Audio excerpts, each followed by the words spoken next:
Hello everybody and welcome to round 6. Round 6? Absolutely. And round what an 6. Excellent round we have lined up here.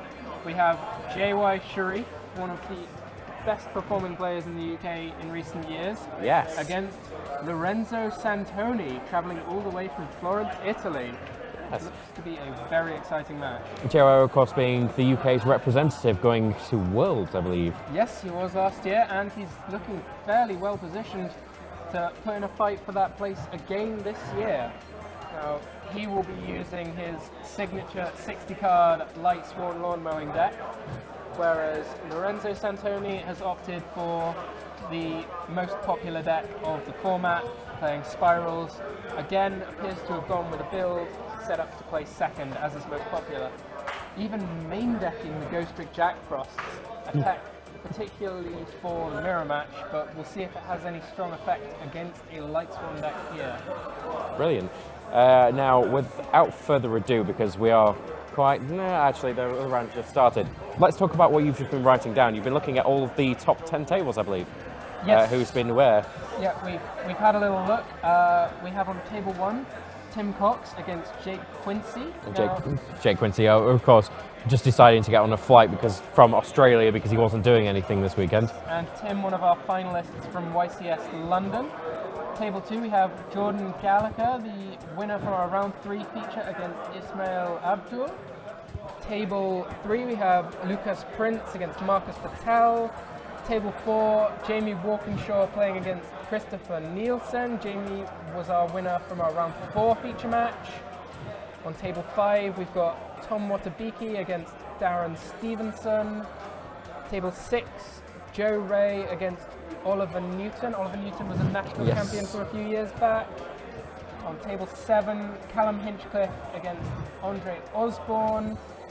Table 8, we've got Donald Bly and Ben Challoner, and Donald was our round 2 feature match winner. Table 9, Adam Stock against Raphael Nevin, winner from YCS Prague, second one last year rather. And then on table 10, we have Jawad Chowdhury against Alex Moffat, the round 1 feature winner. So 4 of our feature match winners that we've had so far sitting in the top 10 tables as we go into this round 6. Yes, now without further ado, let's head over to the table and see all of the dueling action.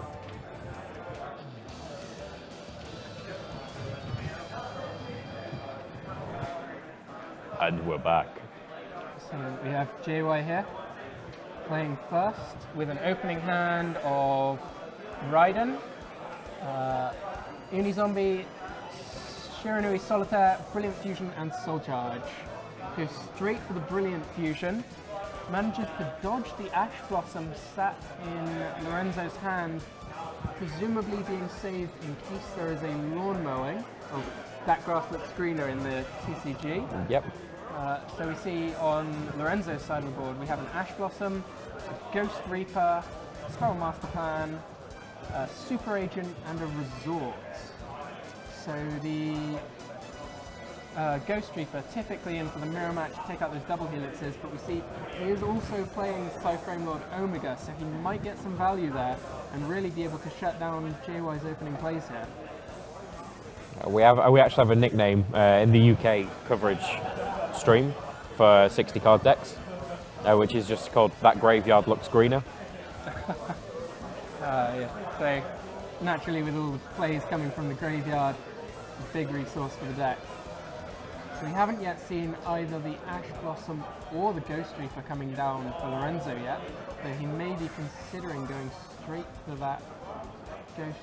No, there was no need to drop it immediately because he'll use his other normal summons before he consolidates to an Omega, even if he was to use the Zombie.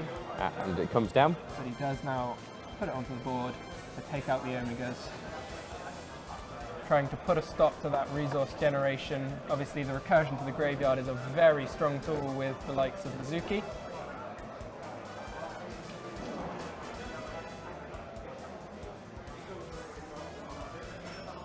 We'll see, JY's been in this position before without his Omegas, but what does he like best by way of dealing with the situation.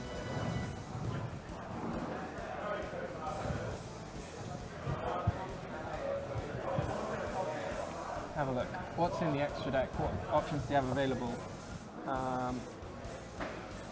He also has the Starlight as his only other level 8 synchro, but he'll have to consolidate to a Link monster if he wants to use any Xyz here, with Seraphonite sitting in that extra monster zone.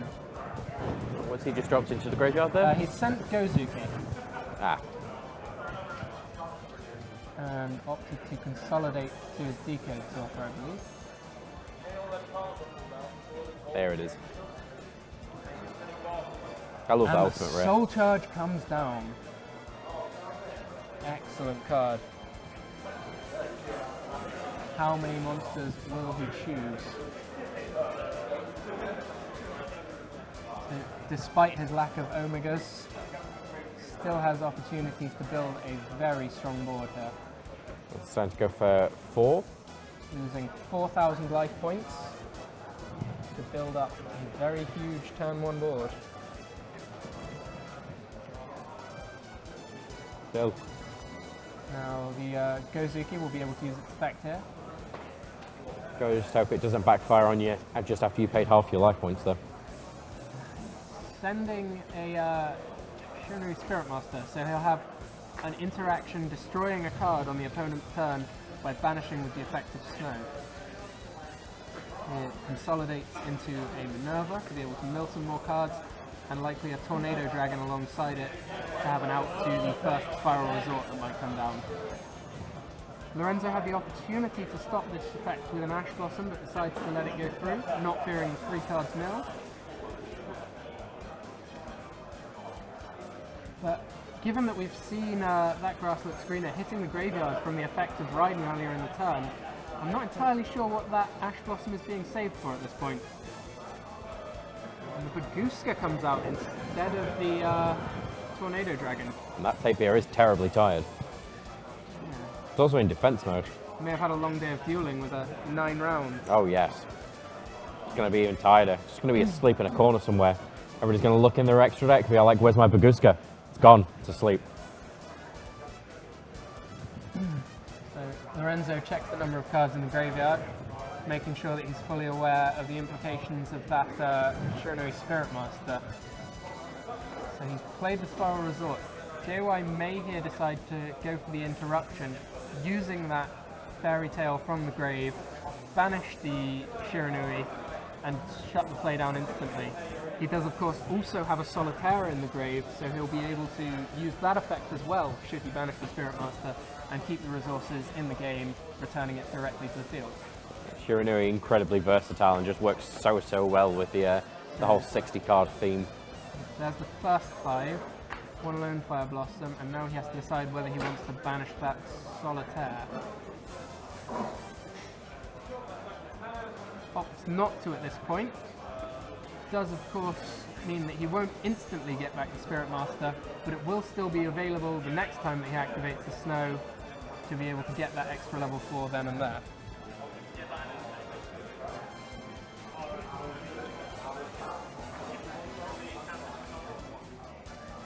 We see another result coming down here. Now, and that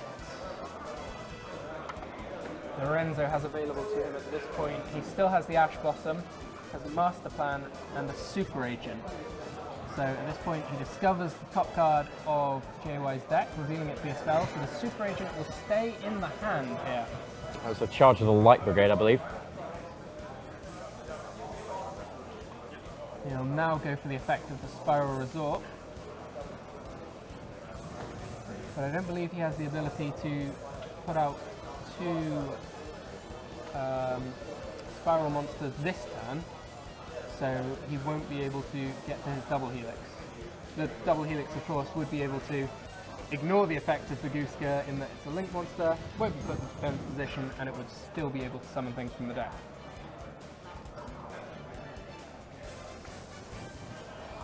Lorenzo choosing what he wants to search. Last Resort at the top of the deck here.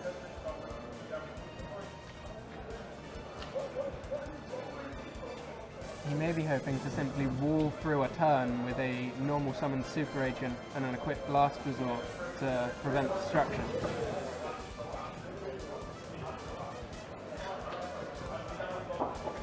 There it is.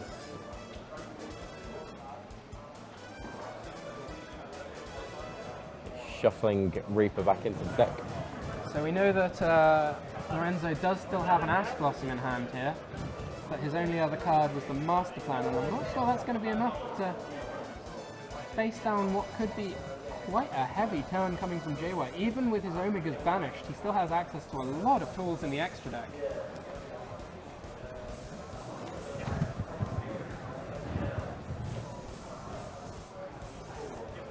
They put the Ghost Reaper back into his deck, correct? Yes. In the end phase, the effect of Spiral Resort had to return a monster from the grave to the deck. So what's his any other target for that? I guess I'm not sure that there's much relevant to be hit at this point. He could pick up the Borrow Load. The Decode Talker's already hit the board. Yeah, it looks like it's just Borrow Load Dragon. Possibly a Tornado Dragon, occasionally played in Spiral, but no, it doesn't appear there's one of those. Play a Unizombie.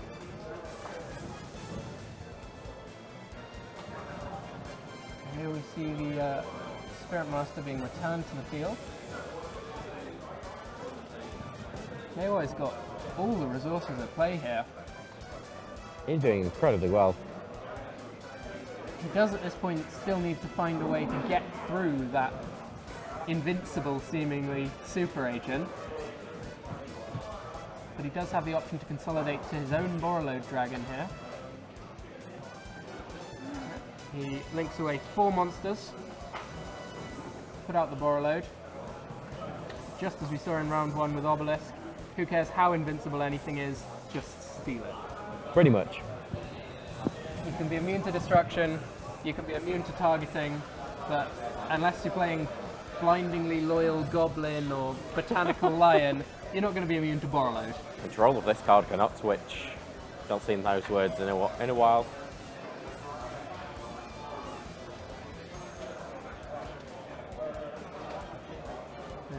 Of course, we've seen very recently a card announced for Japan was a large spellcaster fusion with cannot be tributed as part of the card text for playing around kaijus that have been the bane of huge monsters recently. I wonder if we'll get to a point where we hark back to Blindingly Loyal Goblin where that bit of text gets tagged on because Borrowload's ruining the fun of everything that tries to just be bigger than them.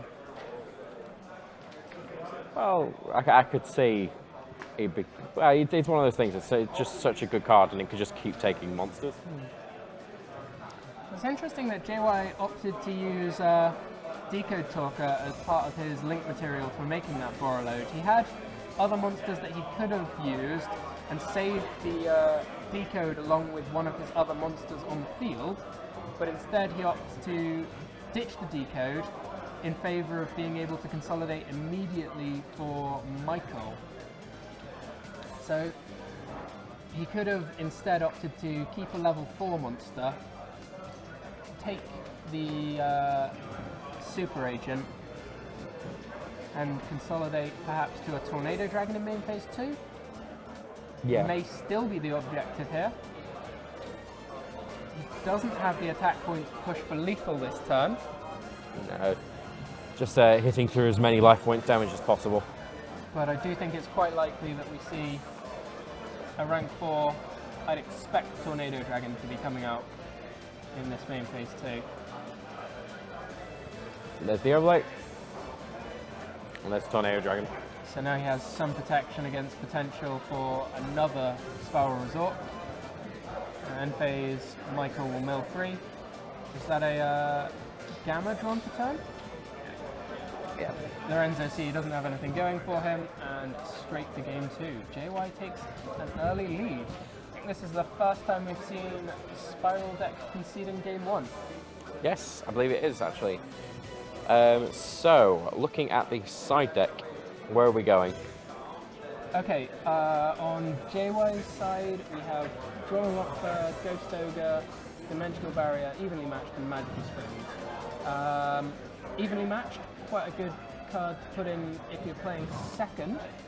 Now he may of course force the Spiral deck to play first, given that most of the Spiral decks recently have been opting to play second, so he may see that and try and capitalise on that position by forcing the Spiral player to play first, in which case he'd be able to side in cards like Draw and Lock Bird and Evenly Matched to shut down those first turn plays and play himself with 6 cards in hand afterwards.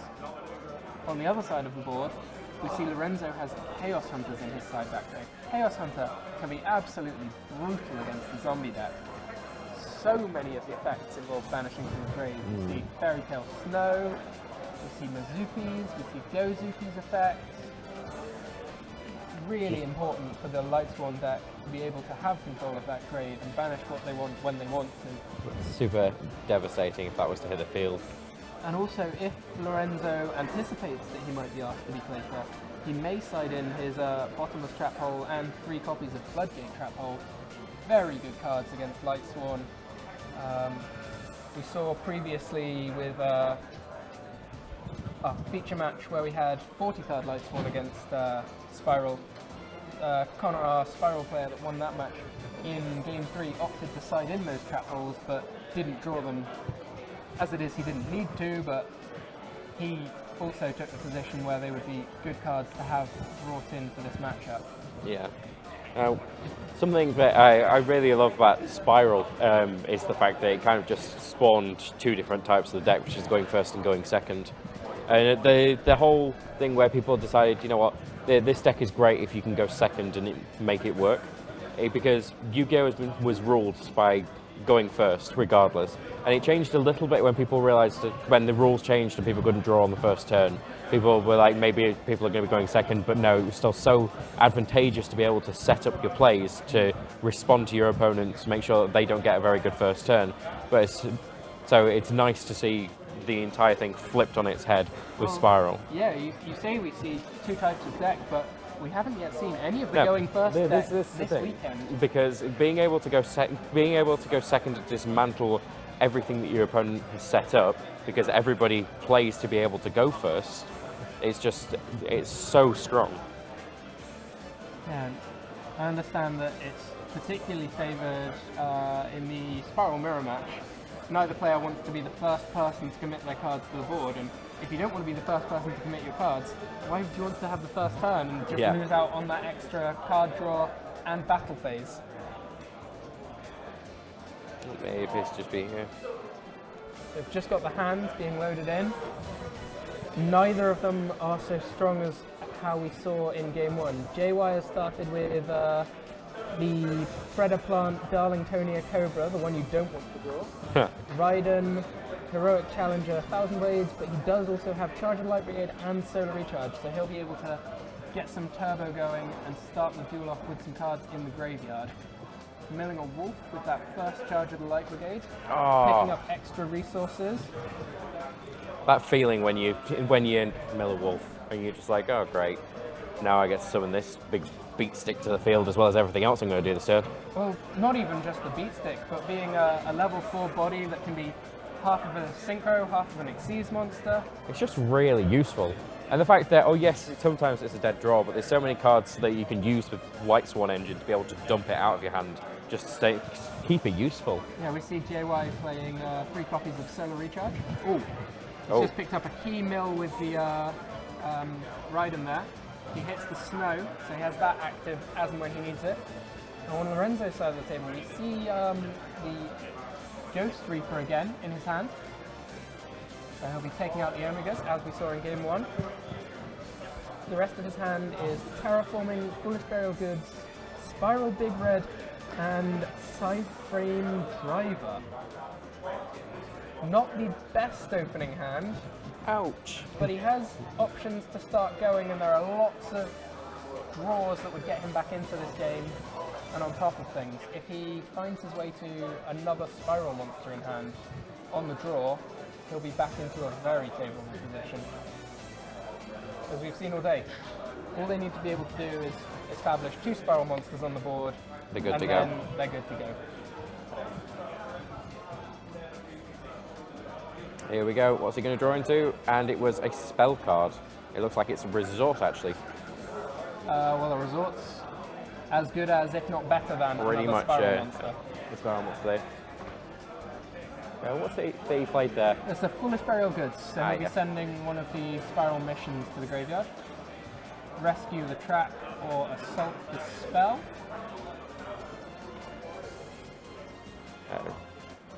There's people watching, although I keep asking about that particular card. I know what the card is.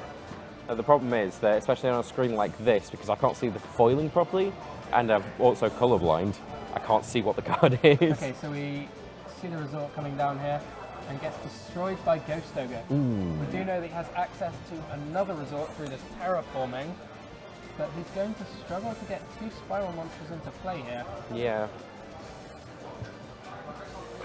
There's Quick Fix he's looking at. You can of course special summon the Quick Fix with the spell Engrave.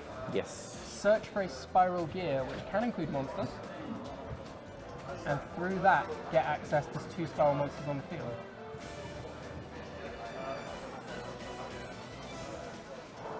Searches for the drone. And when that drone comes out, now is he on his way to get a huge board presence? He'll also know exactly what his opponent's going to be drawing. Yep. And he'll know exactly what to call when he activates the effect of his Spiral Double Helix. JY at this point, not looking in the best position. He will be sat with Thousand Blades, Darlingtonia Cobra. Is it just 2 cards in hand for JY, or is there a third? I believe I can see 3. Yeah, there's definitely 3 there. Okay. And Spiral Resort shutting down the options on Snow to flip face down.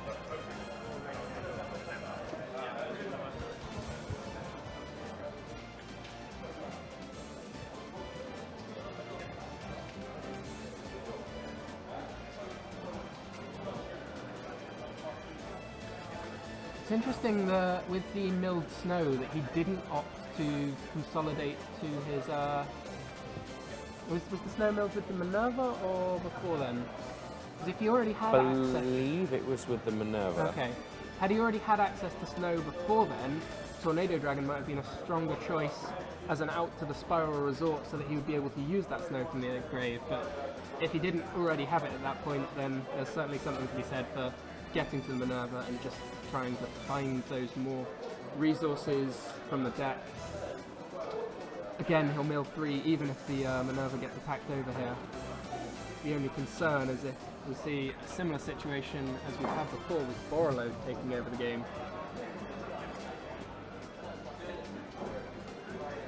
Despite not being a spiral monster, Borreload still can't be targeted by the effect of Snow, immune to targeting monster effects. Such an amazing card.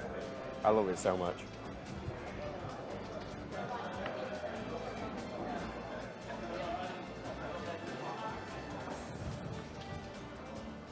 It sounds silly, but Borreload was actually one of the reasons why I got back into playing the game. Because I was kind of out of the game for a bit, and then I saw somebody play Borreload, and my boss monsters are the reasons why I like playing. So I started playing again. I started playing Yangzing so I could make Beals. Because I love Beals as a card, I love Borreload as a card, so I started playing again. Went into Trickstar because I love playing fairy decks, stereotypically. But yeah, it's quite nice.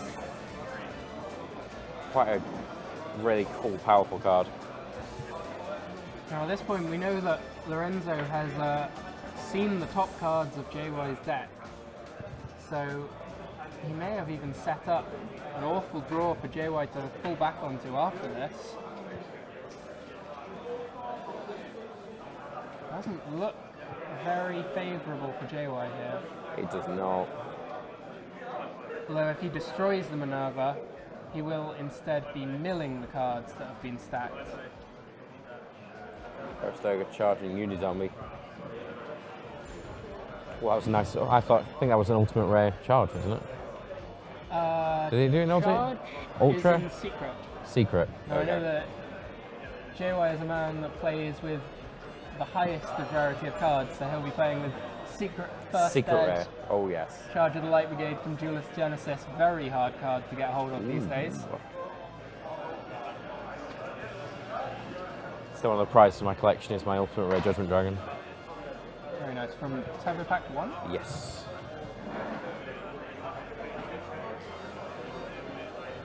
And a full set of McDonald's cards. Oh, excellent. I don't think I was even playing back when it was released.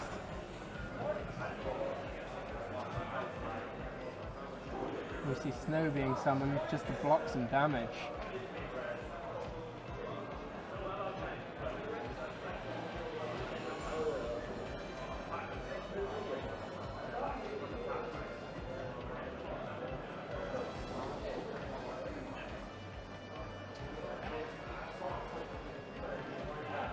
Decode Talker swings in for 3,300.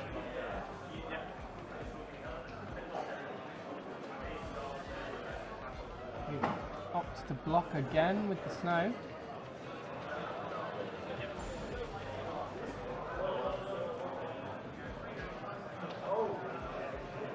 But quickly running out of resources engraved to be able to use that effect more.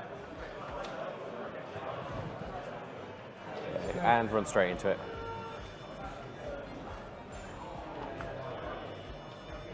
I don't believe the sleeper has even attacked yet this time. So It's a lot of damage on board. unless it may have been the sleeper effect or the sleeper attack that downed the Minerva earlier. I assume it was the effect because there hadn't been any life point damage at that point. Yeah, it would be the effect.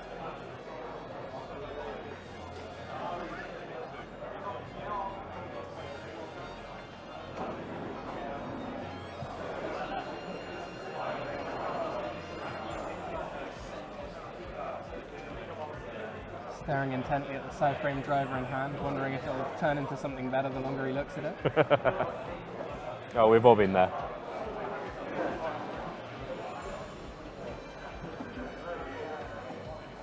The drone. He's returned here. Maybe Yeah, right. looking to consolidate into a rank 1. Possibly Princess Sprite, try and get an extra draw.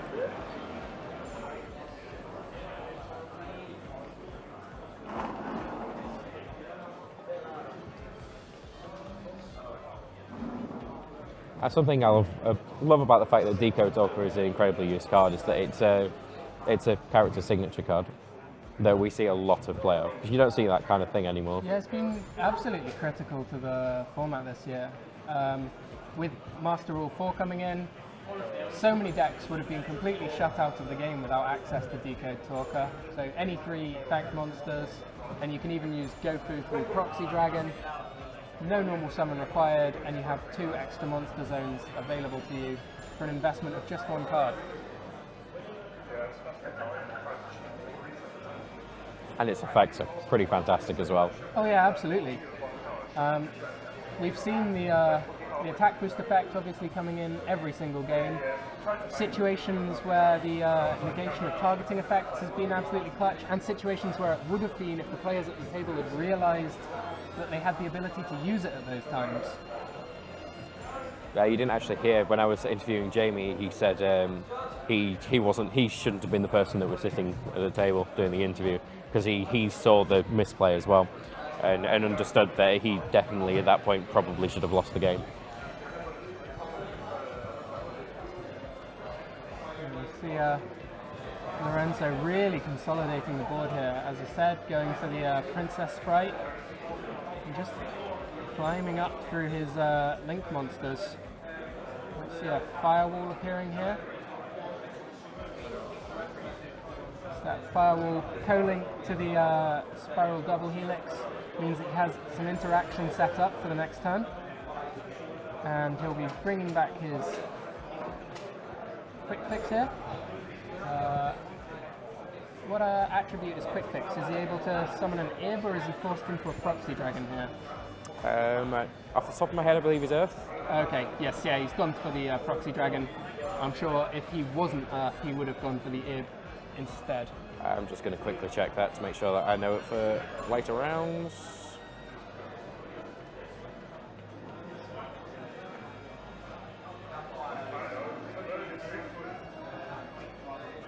Yes, he's it. Opts to return the Cyframe driver to the deck in the end phase. And JY draws for turn, sees that he's not got anything, and scoops up the game. So we will be heading into game 3 rather. So Lorenzo winning game 2 there.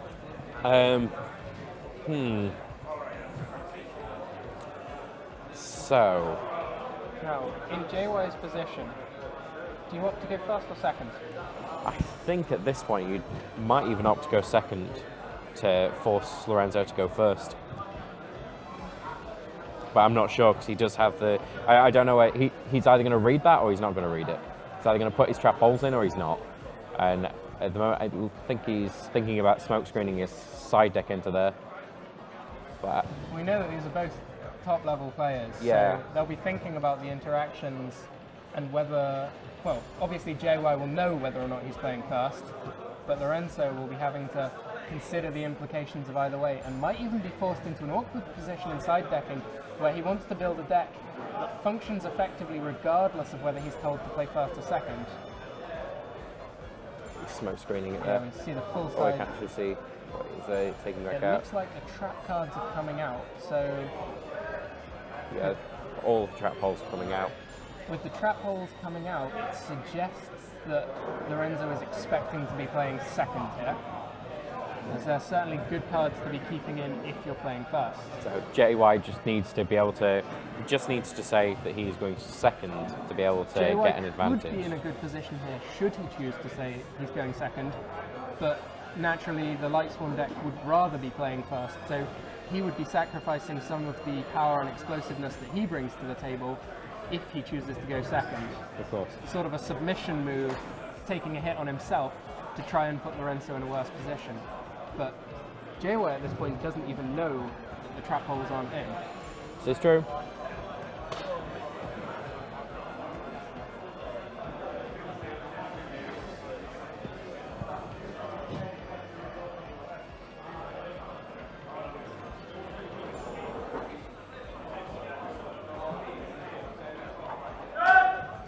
Jeez.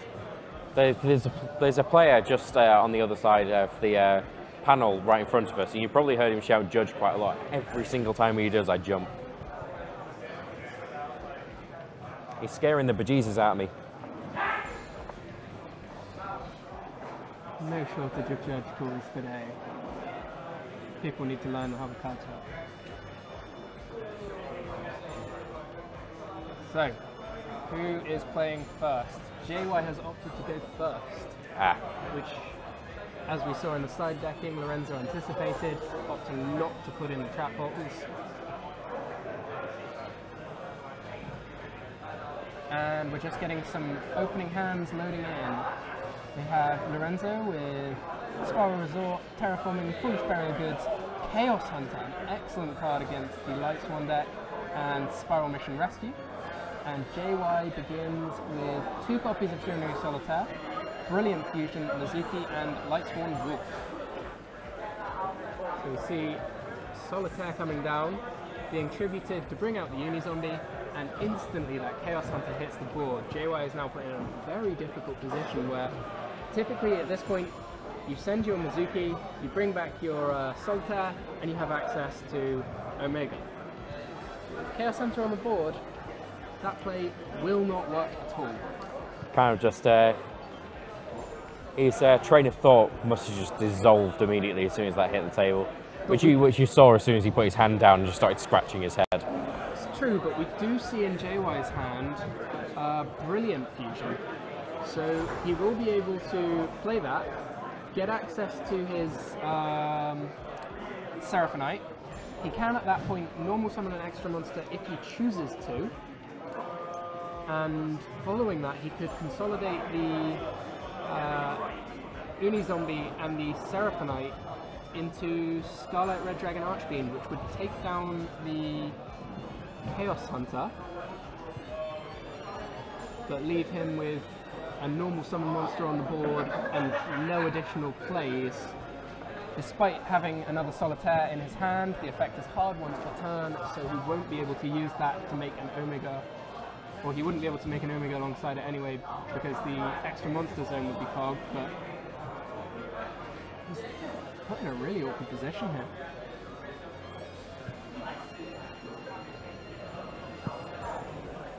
And we see Lorenzo's hand. He's got all the gas that he needs to go straight into his spiral plays, and I don't think JY had any hand traps to interrupt that. I don't think he does have any hand traps now. So, that Chaos Hunter leaves Lorenzo in a very strong position.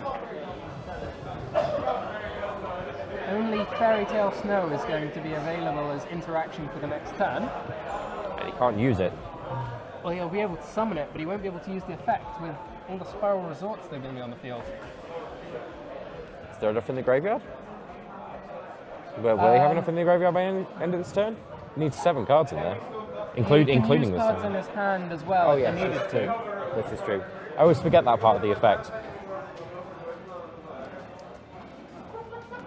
Now, I can only assume that he'll be consolidating for a Starlight here. He could, of course, use the effect of Unizombie targeting the Chaos Hunter to send an extra card from the deck to the grave before he makes that Starlight.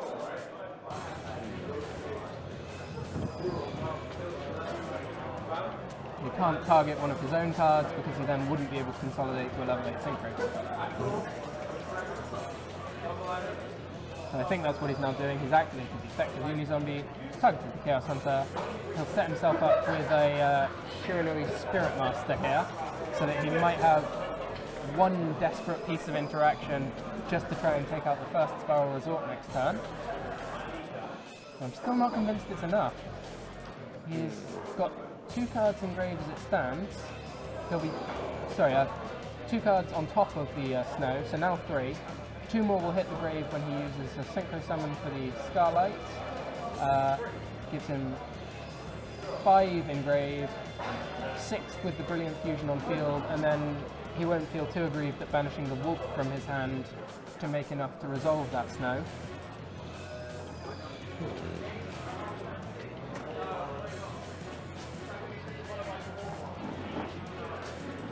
He opts to use the extra normal summon he has access to here, just to put a Mizuki onto the field. Is the Synchro Summon? Synchros for level 8. Starlight hits the board. Ooh, goes Activate for the it. effect. Lorenzo giving it a read.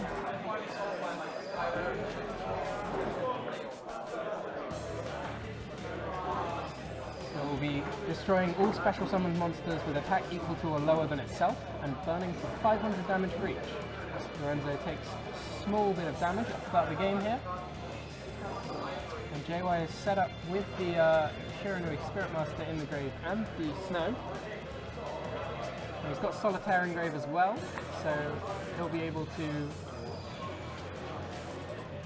He appears to be going directly to the snow.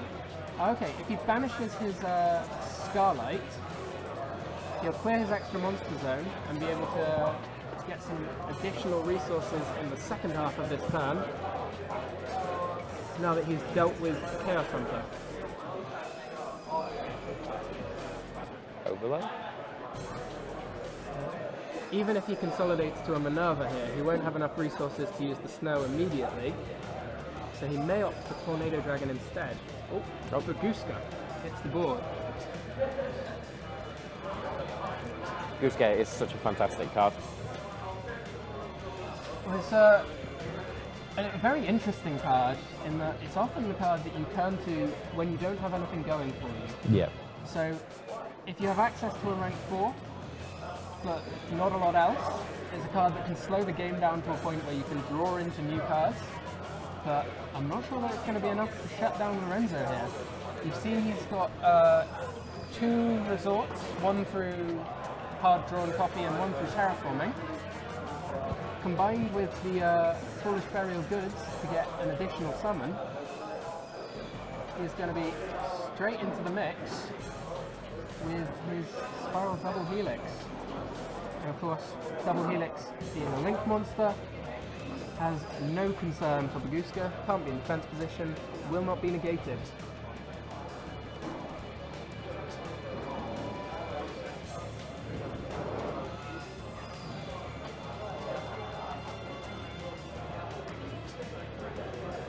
He's got the agent here to check to see what the top card of the deck is.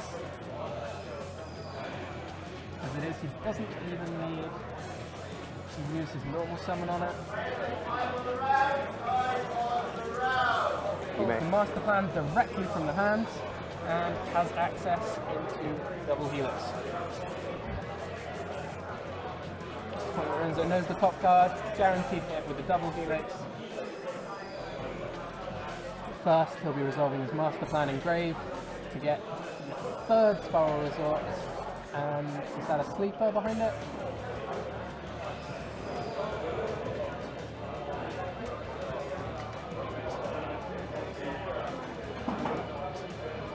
Of course, most of these decks are only playing a single copy of Master Plan, so he summons the Quick Fix with it instead.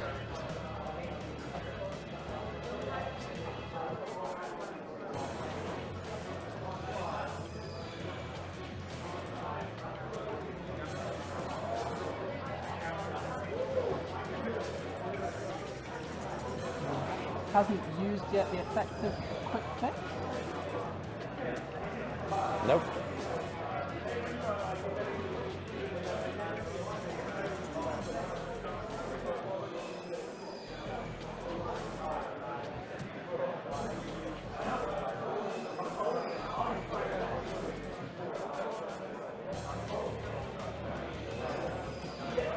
And there is Deco Toko running over the terribly tired day for you.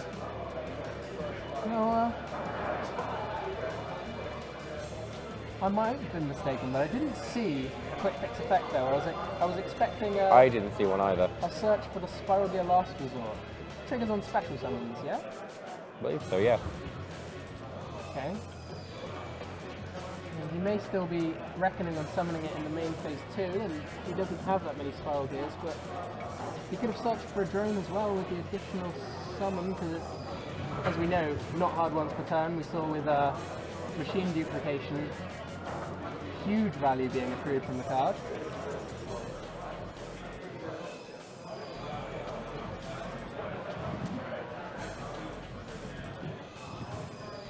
Yeah, certainly, I feel like there could have been some other plays that might have been more favourable for Lorenzo there. Opting for the Decode Talker rather than the Borrello Dragon, as we've seen taking control of so many games today. He had the opportunity to steal the Baguska rather than killing it, which could have continued to shut down JY's deck. Now, Ben's just intervened with the match, announcing that we're going to times. There'll be 5 additional turns after the current turn. But to be honest, most of the games we've seen today haven't been going for 5 turns, No. so I don't think it's going to make a difference. We should be getting through this very, very quickly.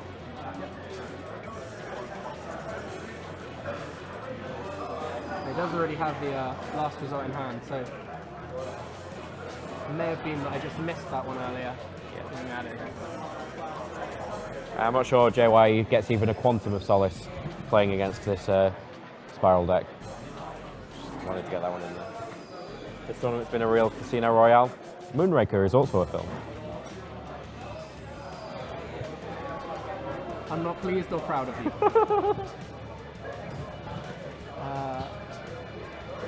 I've been pointed out, of course, that he couldn't use the effective Quick Fix whilst the Baguska was on the field. Of course.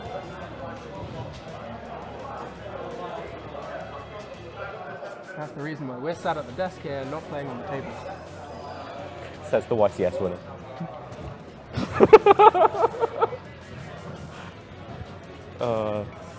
Quite how anyone allowed that to happen on everyone.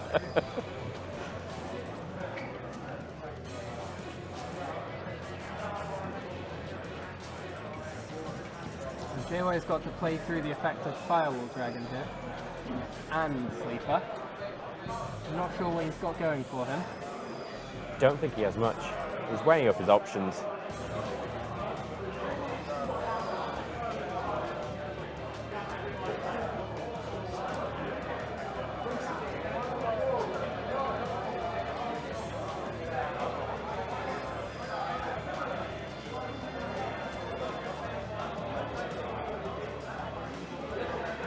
Lorenzo just choosing which way he wants to out this play.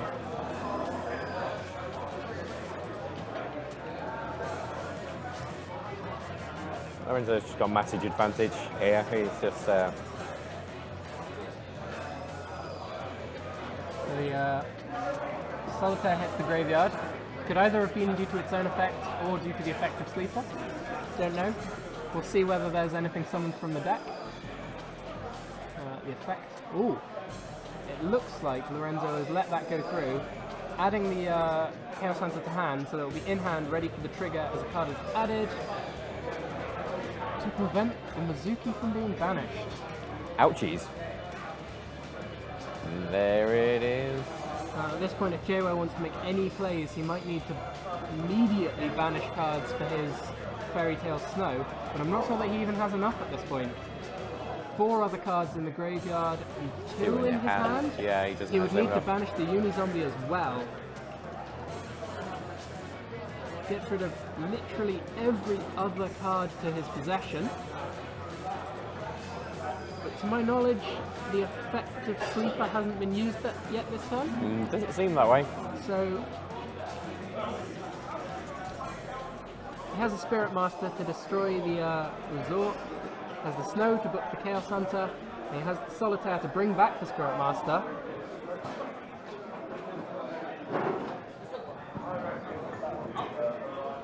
Oh. Lorenzo intervening at this point. Of course, he hasn't used the Sleeper yet. And there's the handshake. So, SPYRAL marches on undefeated in feature matches. Completely. Let's talk about that in our post-match discussion.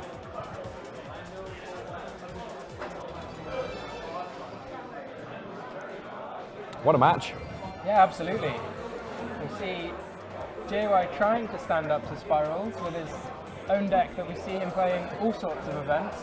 But again, the best deck of the format just shows us why it's the best deck of the format. Pretty much. It seems to be undefeatable, to be honest with you. The only time that I've ever really seen it struggle again has been when I've been watching it against Trickstar with a good pilot. Well, with a good pilot or with lots of hand traps. That as well. Hand traps, the meta is currently seems to be just if you've got the correct hand traps to be able to to survive turn 1 or turn 2, you're good. Yeah, that's all you need. And which is exactly what we're seeing going second SPYRAL. Yeah, again we see this going second SPYRAL build. Not dropping a match so far. No, it is a really strong, solid deck. Very, very consistent. 3 rounds left to play. I'm expecting that we're going to start to be seeing some SPYRAL mirror matches on the top tables. Very soon, yes. Yeah, most definitely. We've got, as we say, at the start of the round, we've got quite a few very kind of big players in the top 10 tables. So we're going to see if we can get a few big names on stream soon. I think we will push for that. Lots of players have travelled to be here, so if they're doing well. I do know that Raphael Neven's put himself on the would not like to be streamed list, so we've got to respect his wishes on that. So, well, unless it's the final round, because then obviously if he's on table 1, then he gets a feature. That's just how it works. It may be that he is playing an interesting build of whatever deck he's chosen to run, and he wants to conceal it for the last moment. Could be. Definitely, he may be devising it for Bochum or something in the future. I saw that he was playing quite an interesting combo-based SPYRAL going first deck at a regional last weekend. Yeah. I think I saw posted online. So he may have opted to go with a similar deck again this week, and he might want to hide that strategy for a little while. Oh, it makes complete sense. Absolute complete sense. I really want to see if we can find any Pendulum Magician, because we haven't actually seen any on stream yet, and we must have some in the top table somewhere, surely. I think they haven't been doing exceptionally well today. It surprises me. I mean, sure, sometimes they even just the 1 tends to get up there. There may be 1 or 2, but with SPYRAL decks opting to go with this going second build, and lots of them playing evenly matched, Pendulum really struggles to stay afloat in that kind of format. That is fair, which is interesting, because Pendulum Magician was almost dominating a format at one point. Yeah, absolutely. They were probably the top contender before the release of Circuit Break, when SPYRAL showed up and really shook things up, but now they've faded out and we're just waiting, I guess, for Heavy Metal Foe's Electrum to drop Pretty much. Next week at the sneak peek? Yes, it is next week, the sneak preview. Go to check out Yu-Gi-Oh!-God.com if you want to check out for your local event where you'll be able to pick up all of your brand new cards. And see your friends, because, you know, Yu-Gi-Oh!'s all about friendship. And winning. And winning. Okay, I believe that we actually have our winner standing off to one side, waiting very, very patiently for an interview. We do have enough time, I think, just to get an interview through. So if there's no more points from you... Nothing more on this round. Brilliant then. So we will be back in a moment with an interview.